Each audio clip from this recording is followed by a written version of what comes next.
कोई अनशन पर बैठा है, कोई टंकी पर चढ़ा हुआ है, कोई भू समाधि लेने के लिए तैयार है। राजस्थान का जेनजी हर एक तरीके से आंदोलन के हर एक उस तरीके से अपनी मांग रख रहा है, पर लगता है कि सरकार ने अपनी आंखें बंद कर ली है। कान के पास उच्च क्वालिटी के हेडफोन लगाकर बस पीएम मोदी का भाषण सुन रहे हैं, जनता की आवाज नहीं। इसलिए छात्र अपनी ताकत दिखाते हुए वीडियो को इतना तो शेयर करें कि पीएम मोदी के वीडियो खत्म होते ही आपकी आवाज वहां तक पहुंचे, उनकी फीड में जाए। और कमाल तो यह है कि जब यह आंदोलन चल रहा है तब विपक्ष की आवाज सिर्फ सोशल मीडिया पर ही सुनाई देती है। जी हां, राजस्थान में छात्र संघ चुनाव दोबारा बहाल करने की मांग को लेकर युवा शक्ति यानी कि जेनजी का आंदोलन अब उग्र होने ही वाला है, क्योंकि इंतजार की इंतहा अब खत्म हो रही है। राजधानी जयपुर में यूनिवर्सिटी कैंपस से लेकर सड़कों तक छात्र नेताओं का विरोध प्रदर्शन तेज है। जयपुर के टोक फाटक इलाके में एनएसयूआई कार्यकर्ता और छात्र नेता पानी की टंकी पर चढ़कर प्रदर्शन कर रहे हैं, तो वहीं राजस्थान यूनिवर्सिटी परिसर में छात्र नेता लक्ष्यराज लुहाड़िया ने भू समाधि लेने का ऐलान कर दिया। वहीं बीते 9 दिनों से लगातार भूख हड़ताल पर बैठे छात्र नेता शुभम रेवाड़ की जब तबीयत बिगड़ी तो पुलिस उन्हें अस्पताल लेकर चले गए और वहां पर भी बेड पर जाने के बाद भी उन्होंने अपना अनशन अभी तक जारी रखा है। इनकलाब जिंदाबाद साथियों 30 घंटे हो गए बिना कुछ खाए हम यहाँ पर विरोध कर रहे हैं। सरकार और प्रशासन की तरफ से कोई ठोस और सकारात्मक पहल नहीं हुई है। इसी को देखते हुए हम आमरण अनशन की घोषणा करते हैं। यह आमरण अनशन की घोषणा छात्र हितों में और लोकतंत्र को बचाने के लिए है। जब तक सरकार हमारी मांगे नहीं मानेगी, हमारा आमरण अनशन जारी रहेगा। राजस्थान की एक बेटी और 2 छात्र आमरण अनशन के लिए टंकी पर चढ़े हुए हैं और सरकार का एक प्रतिनिधि तक अभी तक नहीं पहुंचा। अगर कल को कुछ होता है तो उसकी जिम्मेदारी कौन लेगा? कहां गए सरकार के 25 मंत्री जो चुनाव से पहले बड़े बड़े दावे करते थे? पिछले 30 घंटे से ये बच्चे टंकी पर चढ़े हुए हैं और अभी तक कोई मिलने तक नहीं पहुंचा है। ना कमाल की बात। हालांकि पुलिस प्रशासन लगातार समझाइश की कोशिश कर रही है, लेकिन छात्र नेता उतरने को नीचे तैयार नहीं है। अब किसी भी अनहोनी या हादसे से बचाव के लिए मौके पर भारी पुलिस संख्या है, फायर ब्रिगेड है, सिविल डिफेंस की टीम भी तैनात है। एहतियात के तौर पर टंकी के नीचे एक बड़ा सुरक्षा जाल भी बिछा दिया गया। पर बात यहां सुरक्षा की नहीं, बात उनकी मांगों की है। एक तरफ तो ये 3 छात्र, तो दूसरी तरफ पिछले 9 दिनों से अनशन पर बैठे छात्र नेता शुभम रेवाड़, जिन्होंने अस्पताल में भी अपना अनशन जारी रखा। अस्पताल में इलाज के दौरान भी शुभम रेवाड़ ने खाना खाने से इनकार कर दिया है और अस्पताल परिसर से ही अपनी भूख हड़ताल जारी रखी। और सिर्फ चुनाव के लिए नहीं, बल्कि राजस्थानी भाषा को मान्यता देने के लिए, और उतना भी नहीं तो कम से कम राजस्थान में राजस्थानी को लागू करने के लिए। मरता दम तक अपन अपनी माँ अपनी मिट्टी को मान बढ़ाना है। और जब मैं पैदा हुई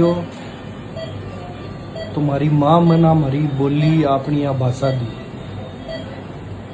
और आज मैं खुद ने तो सौभाग्यशील महसूस कर रही हूँ कि भाषा को मान बढ़ा तो मैं वेंटिलेटर पर हूँ। आज आमरण अनशन को 9वां दिन है। भलाई मारी की खाल को रंग कालो पड़ रहे है, मारो वजन कम हो रही है, शरीर में तकलीफ हो रही है, हमारी एनर्जी डाउन हो रही है। लेकिन जो जज्बो है, जो साहस माँ की माँ मान बचपन दिए बिकी वजह में लड़ाई में हार कोनवाना और सरकार ना चेतावनी देवा कि भलाई थे हमारी जान ले लो, लेकिन माँ के भाषा का कंठ ने जरूर आज़ाद कर दो, ताकि हमारी युवा पीढ़ी में जवाब दे सका कि अपनी माँ की अपनी भाषा की लड़ाई में मैं लारे को नठिया, लड़ाई में मैं मजबूती हूँ। जय जय राजस्थान, जय जय राजस्थान। छात्र संघ चुनाव को लेकर जहां टंकी पर प्रोटेस्ट चल रहा है, अस्पताल में अनशन जारी है, वहीं राजस्थान यूनिवर्सिटी के मुख्य परिसर में छात्र नेताओं ने अपने विरोध को और तेज कर दिया। चुनाव बहाली के लिए छात्र नेता लक्ष्यराज लुहाड़िया ने यूनिवर्सिटी कैंपस में गड्ढा खोदकर भूमि समाधि लेने का ऐलान कर दिया, जिसके बाद बड़ी संख्या में वहां छात्र भी हो गए। जयपुर में 3 जगह 3 अलग अलग तरह के आंदोलन बता रहे हैं कि सरकार के खिलाफ कितना असंतोष है, कितना गुस्सा है। इसकी वजह है छात्र संघ चुनाव का न होना। राजस्थान विश्वविद्यालय में आखिरी छात्र संघ चुनाव 2022 में हुए थे। इसमें निर्दलीय उम्मीदवार निर्मल चौधरी अध्यक्ष चुने गए। उन्होंने एनएसयूआई के बागी प्रत्याशी निहारिका जोरवाल को 1400 से अधिक मतों से हराया था। यह लगातार 5वीं बार था जब राजस्थान विश्वविद्यालय में किसी निर्दलीय उम्मीदवार ने अध्यक्ष पद पर जीत दर्ज की। इसके बाद 2023, 2024, 2025 और 2026 में भी आज तक चुनाव नहीं हो सके। वजह क्या रही है? वजह यह है कि साल 2023 में जो समय मुख्यमंत्री थे अशोक गहलोत, उन्होंने विधानसभा चुनाव और राष्ट्रीय शिक्षा नीति का हवाला देते हुए छात्र संघ चुनाव नहीं कराए। इसके बाद सत्ता परिवर्तन हुआ, बीजेपी कुर्सी पर बैठी, लेकिन नई सरकार भी अब तक चुनाव कराने का फैसला नहीं ले सकी है। हालांकि विधानसभा चुनाव 2023 के दौरान भाजपा ने अपने घोषणा पत्र में छात्र संघ चुनाव को बहाल करने का वादा किया था। इस वजह से युवाओं ने उन पर भरोसा भी किया। अब सरकार बन चुकी है, लेकिन वादा अभी तक पूरा नहीं हुआ है। कमाल है कि 2.5 साल में कोई इस बात में जिक्र भी नहीं करना चाहता।